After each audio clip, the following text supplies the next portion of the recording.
This is Dr. Elaine Phillips in her teaching on Introduction to Biblical Studies. This is session number 16, Testamentary and Martyrdom Literature.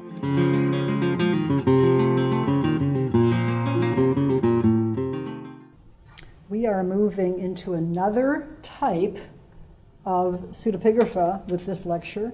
We're going to do a review in a moment, but just to, from the title, indicate where we're going. There is a whole set of materials called testamentary literature. And probably the classic example of that is indeed going to be the Testament of the 12 Patriarchs, which I'll unpack momentarily. Tagged on to the end of this, I don't want to miss an example of martyrdom literature as well, because obviously, again, we're talking about the time when pseudepigrapha was composed. This is a very, very difficult time when God's people themselves were undergoing all kinds of persecution. So martyrdom literature is a very timely genre within this idea of pseudepigrapha, and one of our classic examples is going to be the texts that became what's called the Martyrdom of Isaiah. Let's review just a little bit, first of all, with some of our observations. Things we've said already, but just to remind ourselves. Can't emphasize enough how well these folks knew their scriptures and exploring the meaning for their day. So again, canon, community, commentary, continuity. Keep those things in mind, and especially the whole idea that they knew their Bible. If you get no other application out of this study, just understand and appreciate these folks that had a profound sense of what was actually in Scriptures. So, text of the Hebrew Bible is indeed the foundation. New Testament writers drew on this richer way. We just said this in our close of our last lecture, but just to remind ourselves, they are taking the biblical texts that they know really well, and they're interfacing them with experiences and with the own ideas, concepts that are part of their day. So moving from that broad review into what is called testamentary literature, let's get a couple of things on our radar screens. Because as we might expect when we're talking about testamentary literature, there is a canonical base for this. And then, of course, we have to ask, what is it? Well, it's kind of interesting. When we look at Genesis 49, we have the blessings. We have the blessings uttered on or about or to the 12 sons of Jacob or Israel. He's on his deathbed. And this is considered, each one of those blessings, Reuben, Simeon, Levi, Judah, etc., right on down, each one of those is a prophetic statement in one form or another from Israel, Jacob on his deathbed, about them. So what we're going to have then is, at least in Testament of the 12 Patriarchs, but our other testamentary literature is going to follow that same pattern. Some known figure in the biblical text, we have a testament of Abraham too, for example, is going to be represented by this community as being close to death and therefore uttering something that is supposed to be of value to the people gathered around him with regard to ethical teaching and sometimes with regard to prophetic statements about their future. Now, we're going to focus on the Testament of the 12 Patriarchs because it draws right into the next generation, if you will, of those names that show up right in Genesis 49. So that's our pattern. It's drawn from Jacob's blessings on his sons, but it's also going to have an impact because each one of those, according to our authorships, is going to give a blessing as well. So just some of our common characteristics. I've kind of summarized them already, but it certainly won't hurt to go over them. As I said, generally a deathbed scene. This is not always the case, by the way, but generally a deathbed scene modeled after Genesis 49. And usually it starts out with a confession. The person is breathing their last, and so these are the things that I've done wrong, and of course that's the basis then for my appeal to God for grace and mercy, but also as kind of a foil against which this individual is going to say, here's what you ought to do right. So we then have some instructions, ethical emphasis, if you will, and then most of them, not all, most of them include some kind of prophetic statement as the Genesis 49 articulations with regard to each of these sons did as well. So kind of hold on to that whole complex of Genesis 49 and then these components that are part of it. Obviously, as this says, within the prophetic part of it, we're going to have whatever apocalyptic tendencies come out. That's backdrop. As I said, there's other testamentary literatures, but we're going to focus on, first, the Testament of the 12 Patriarchs, happily abbreviated TTP, just so we don't have to write so much. And then within that, we're going to focus on Levi, right? So we're narrowing down testamentary literature, Testament of 12 Patriarchs, and then eventually Levi. So we've said most of this already, but our general contents of all of these are going to be, presumably, it's represented this way, the final utterances of each of these sons of Jacob, in order, but of course, each one, as it's being represented, is going to, amongst all the other things they do, say, oh, and Levi needs to be specially honored, and Judah, special honor and blessing and praise given to them. And of course, that's not a surprise, because Judah, the line from which the king would come, the line of David, and Levi, of course, Aaron and the priesthood. In terms of our testaments, just to see where they're preserved, unlike our Enoch literature, for example, which seems to have been preserved in the church, we have Greek, Armenian, Slavonic. That's a wide range of church audience, but we also have the Testament of the 12 Patriarchs in Hebrew fragments and Aramaic as well. So even looking at that, the languages that are represented in what we have of these texts tells us this was a wide-ranging, much-used, much adopted text. Dates sometimes a little hard to ascertain, but the general idea is that we're talking about 2nd century BC. So put that in together with what we said about the first part of 1st Enoch, because that too was early on. Having said that, as people study this Testament of the 12 Patriarchs, there are places where we see what appear to be Christian interpolations. I'll give you an example in just a moment. And there's enough of those that some folks think this is originally a Christian document that then got redone into Hebrew-speaking, Aramaic-speaking circles. I wouldn't go that direction myself, but that's at least a suggestion. Again, just a reminder that we may wonder a little bit about Christian interpolations coming into a text, but text boundaries in that context are a lot more fluid than the way we think of them now. Here's just a couple of examples. They show up in a number of places. The Testament of Simeon has this, and I've just taken a little bit out of it. God hath taken a body and eaten with men and saved men. That doesn't sound like it came out of the 2nd century BC. So something seems to have possibly been added in here in this Testament of Simeon. I would admonish you, by the way, go back and read the whole thing, because I'm just lifting pieces out. This one's particularly interesting, and it does come out of the Testament of Levi, that's TL. Behold, I am clear from your... I think that should read, it is clear. Maybe not. Behold, I am cleared from your ungodliness and transgression, which you shall commit in the end of the ages against the Savior of the world, Christ. Again, not a 2nd century BC statement. Acting godlessly, deceiving Israel, stirring up against it great evils from the Lord. Ye shall deal lawlessly together with Israel, so he shall not bear with Jerusalem because of your wickedness. But, another clause, which sounds straight out of the Gospels, the veil of the temple shall be rent. So these are just a couple of, a number, not a huge number, but a number of things that clearly seem to come through Christian hands dealing with these texts. But let's go on. A few additional comments to make with regard to this. We've already seen how what we have in the Testament of the 12 Patriarchs survives in a number of languages, which tells us something. It seems also to reflect a little stronger emphasis on ethical issues, teaching, instruction.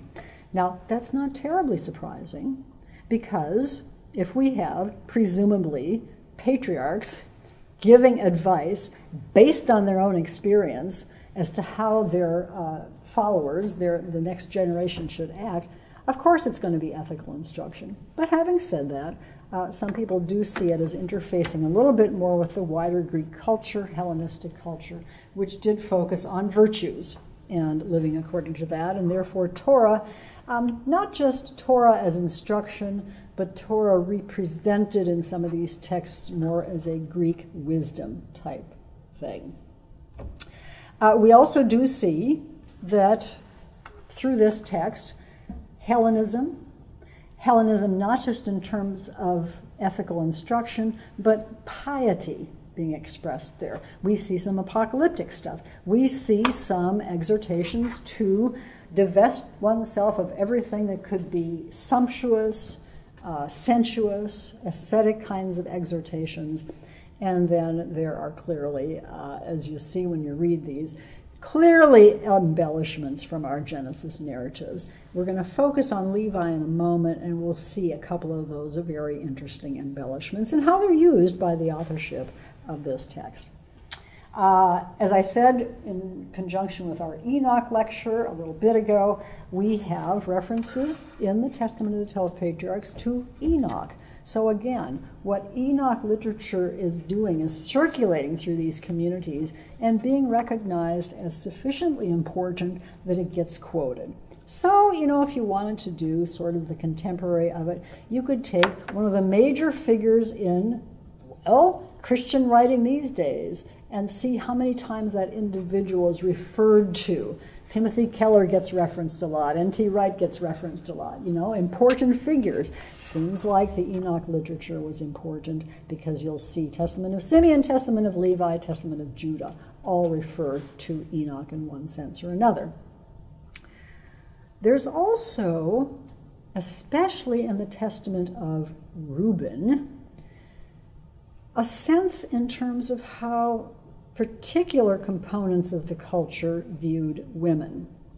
Now, one of the reasons for just landing on this a little bit is to remind ourselves that this is the cultural backdrop, or at least part of the cultural backdrop, against which Jesus will have women amongst his followers, against which Jesus will indeed give priority in terms of revealing his identity to women. So Jesus is shocking in a context that would say the kinds of things that we're going to read in a moment. Having said that, don't lose sight of Proverbs 31. All right, but here we go.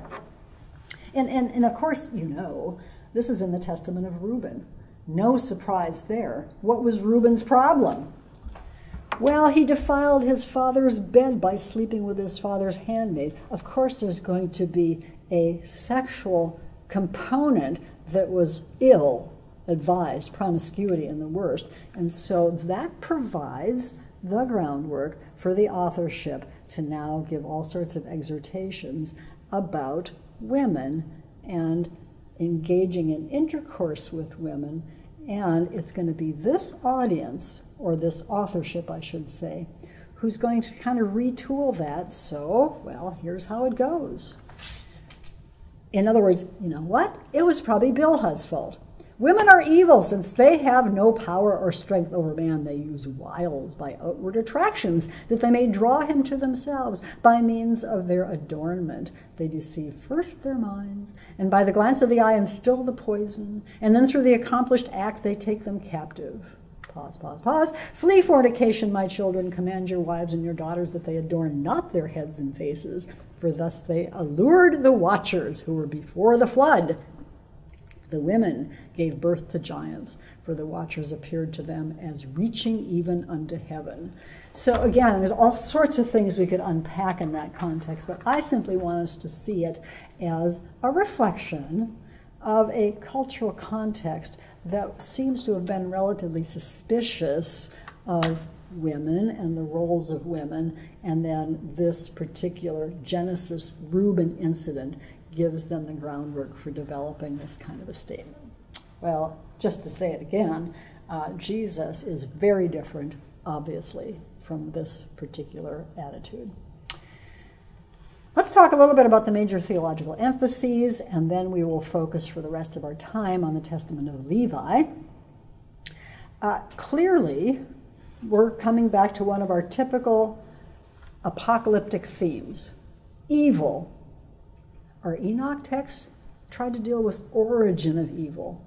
This text is going to say God judges evil. God's going to deal with evil, all right? We also see an emphasis on dualism. There's a spirit of truth.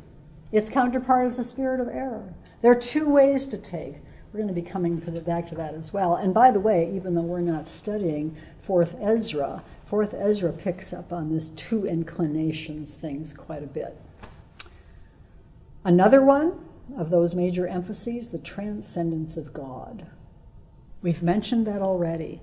We saw it in terms of our 7 levels of heaven, or maybe 10 in 2nd Enoch. But in the Testament of Levi, we also have levels of heaven. God is too holy. God is too pure. Got to be separate in some way, and so these levels are in there again. We see a messianic figure. So all those major theological emphases showing up here, and we will see specifically with regard to Levi, the Testament of Levi, that we have some articulation of king and priest. And then, no surprise, there's an eschatological focus as well, the end days. With that in mind, finally coming down from our testamentary literature, Testament of the 12 Patriarchs, Levi himself.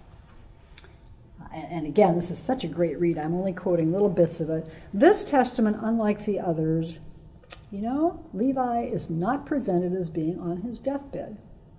Levi instead is in full health. And Levi's descendants as priests are going to be a major focus here, and we're going to see a little bit of how that works out. All right? So it's not necessarily all an apocalyptic prophetic statement. There's some of that there, but it's going to be priestly material. Well, Levi's sin. Simeon and Levi. We know that because of their sister Dinah, they connive and basically end up slaughtering the people, the men of Shechem. So that's his sin, the slaughter of the Shechemites. And you may remember I said a moment ago that we have in this embellishments of the Genesis narrative. I'm just going to give you a couple of places where this testament indeed embellishes that particular narrative. Because, well, here's the problem, folks. Levi is going to be priest. That's a fairly exalted place to be called. How on earth can someone who has committed this kind of slaughter ever be installed as priest? How could that possibly be? Our authorship needs to wrestle with that, and we're just going to get a tiny glimpse into how they do it. It's going to show up in terms of holiness of God and judgment of evil. We've seen that with regard to all the testaments. Those themes come back into this context, but oh, they do so in such an interesting way. Here it is. And again, I've boiled it way down. You can actually flesh it out. Turns out that as this testament unfolds and as the information from the heavenly realms is conveyed, it turns out that what Levi was supposed to do, what he ended up doing, was already ordained. It had been written on the heavenly tablets. It was preordained. He was called to bring judgment against these evil people of Shechem. And that's why he did, along with Simeon. Because not only did they end up abusing Dinah, but they already had had some very ill designs against other women who belonged to this covenant people as well. They had ill designs against Sarah, the matriarch, and against Rebekah. The fact that there was this obvious horror that was part of who they were meant that written on the heavenly tablets, it's ordained that Levi, Simeon along with them as well, but Levi was to indeed effect judgment against these evil people. And it goes so far to say, they mistreated Abraham as well when he was in their context. So do you see what's happening here? The character of Levi is getting whitewashed. The narrative in Genesis is embellished. And it's being done because there is, just as I said a moment ago, an impossibility in their minds that someone who has committed such a heinous slaughter could possibly be called as a priest unless there was a divinely ordained reason for that slaughter. All right, so that's first. Second thing, then, his priesthood is indeed ordained in the heavens. Investiture means putting on those priestly garments. So he is going to now be made priest. Again, I have really condensed this, but we'll at least get a glimpse. This has to happen in the heavenly realm. So Levi beholds a high mountain. Behold, the heavens were opened. An angel of God said to me, Levi, enter. And I entered from the first heaven, saw a great sea hanging. Further, I saw a second heaven, far brighter and more brilliant, for there was a boundless light also there. And I said to the angel, why is this so? And the angel said to me, don't marvel at this, because you're going to see another heaven, more brilliant and incomparable. And when you have ascended thither, you will stand near the Lord and shall be his minister. In other words, functioning in the context of the tabernacle temple, which represents God's heavenly dwelling. And therefore, Levi, as he's called, ordained to function in that earthly shadow temple, is, in order to do that, has to be ordained in the heavenly realms. Thus, he is invested in the third, the highest heaven, Shmei HaShamayim. Well, we can say a little bit more about that. Not just three heavens, not just happening in God's presence, but we have a continuation. Here, regarding the heavens which have been shown you, the lowest is gloomy, it beholds all the unrighteous deeds of men. Okay, a little elaboration now. Some of it sounds a lot like what we saw in our levels from 2nd Enoch. It has fire and snow and ice made ready for the day of judgment. A little aside, the book of Job, when God starts talking about this, will talk about hail being used as judgment. This authorship is probably drawing on that. In the second level are the hosts of the armies which are ordained for the day of judgment, to work vengeance on spirits of deceit and of Beliar. And above them are the holy ones. In the highest of all dwelleth the great glory, far above holiness. And now we seem to have more of an expanse, even beyond three, maybe. The heaven next to it are the archangels who minister and make propitiation to the Lord for all the sins of ignorance of the righteous. And in the heaven below this are the angels who bear answers to the angels of the presence of the Lord. And in the heaven next to this are thrones and dominions. Here's what's fun about this text. With 2nd Enoch, we saw 1, 2, 3, 4, 5, 6, 7, and so forth. Here, there seems to be a little bit more perceptual complexity in relative locations of these heavens. Whatever you want to do with that. It's interesting that our authorship does interesting things with that. More important for us, as we're moving continually onward through the text, the investiture doesn't mean only going into the heavenly realms. It means getting invested, taking on the garments of priesthood. And here's what the text says. I saw 7 men in white raiment, saying to me, by the way, watch this carefully, arise, put on the robe of the priesthood, and the crown of righteousness, and the breastplate of understanding, and the garment of truth, and the plate of faith, and the turban of the head, and the ephod of prophecy. Now, 2 things might leap to our mind, maybe even 3. The first one might be, Exodus 28, where the garments of the high priest are described in terms of what he wears. A number of those reverberate in here, don't they? Exodus 28, and the garments of the high priesthood are there. One that's not quite as likely might be Isaiah 59. And I'll just quickly summarize that. I don't think I printed it here. Where, they're looking around. The Lord looked and he saw no one to execute judgment. So he put on the breastplate of righteousness and he put on the garment of truth. God puts those things on in order to execute judgment. That might underlie this. We also see in a moment how this particular garment investiture is going to be related to the Messianic persons, i.e. the different Messiah figures. Here they are. Levi, Your seed is going to be divided into 3 offices. But now look, these are a little bit ambiguous as well. Sign of glory of the Lord who is to come. The first portion shall be great, greater than none can be. The second, by the way, notice ambiguity there. Not sure what that is, but nothing greater than. The second shall be in the priesthood. And the third shall be called by a new name, because a king shall arise in Judah and establish a new priesthood after the fashion of the Gentiles.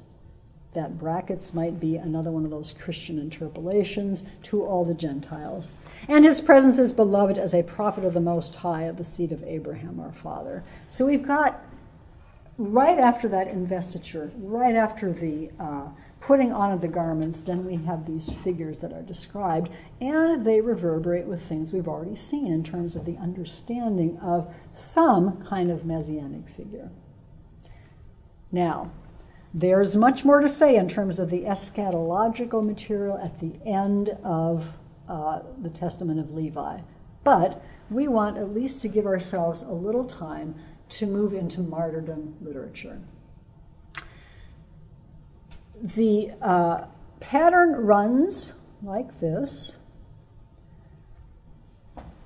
The Martyrdom of Isaiah is another one of these texts that seems to have fluid boundaries. As I say, you can see several parts, maybe 2, maybe 3. We have both the ascension of Isaiah, which brings him through our, by now, very familiar characteristic 7 heavens, but we also have a particular description of Isaiah's martyrdom. And here's the pattern for the martyrdom part. Just a reminder, pseudepigraphic literature, apocalyptic literature, 2nd century BC and onward, times of terrible persecution. That's when this particular piece at least begins to take shape. So, one of God's prophets envisions his own death. Fine, that's part of the pattern. And this isn't just the martyrdom of Isaiah, it's other martyrdoms as well. There's going to be the true prophet who knows what's coming. You've got wicked false prophets. So here's our dualism coming in now in the prophetic sphere. Good prophet of God, wicked false prophet. They're going to revile this person, and it's going to be Satan who's going to be behind it, or Belial or Beliar. The ruler who is in charge is going to condemn the true prophet to death. And there's going to be persecution. In Isaiah's case, it'll be torture, but the prophet will, regardless of what he's going through, die faithfully. And again, that's our pattern for our martyrdom literature, and we certainly see that as we look at the martyrdom of Isaiah. And again, I'm skipping all of the ascension of Isaiah. We're leaving that out.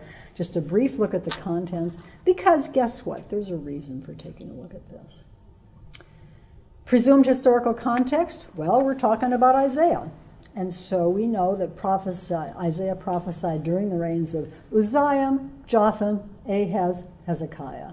But we also know he lived into the reign of Manasseh. So here's our note. Hezekiah, good king. Manasseh, truly wicked king, and reigned, sadly, for 55 years. Now, that's the context. As the martyrdom of Isaiah text develops itself, you have a scene where Hezekiah is still alive. Isaiah is still in his presence, prophesying in his presence. And Isaiah says, your son Manasseh is going to turn away, and he is going to actually do in the prophetic voice. So there's a prophecy that's being made. Manasseh is not there to hear this, but he certainly lives up to it anyway, because as we know, he does turn away. We also have the figure of Beliar, sometimes known as Belial.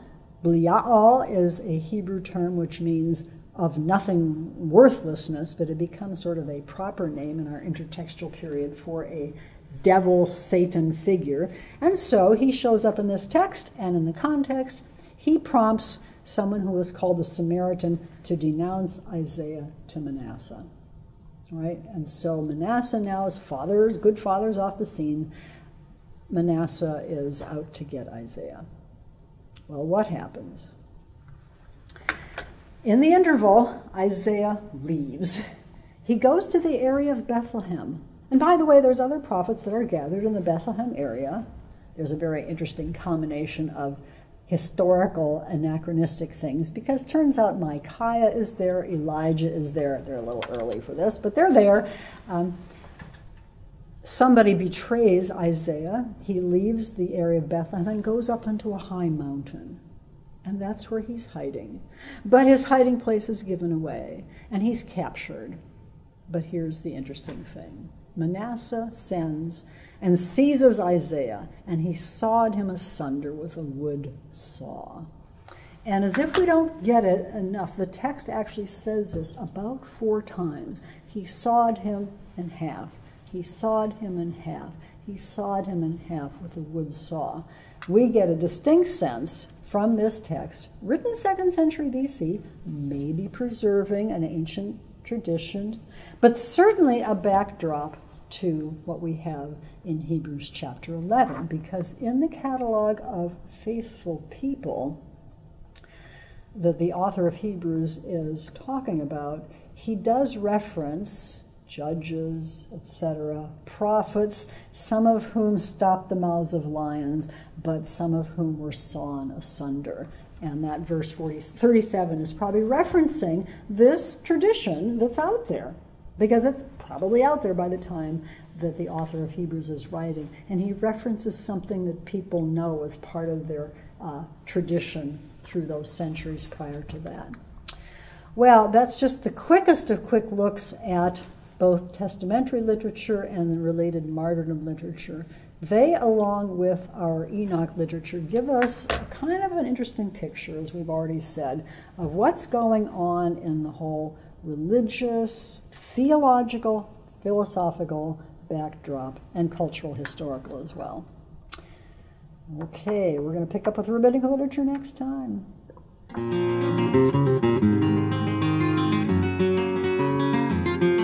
This is Dr. Elaine Phillips in her teaching on Introduction to Biblical Studies. This is session number 16, Testamentary and Martyrdom Literature.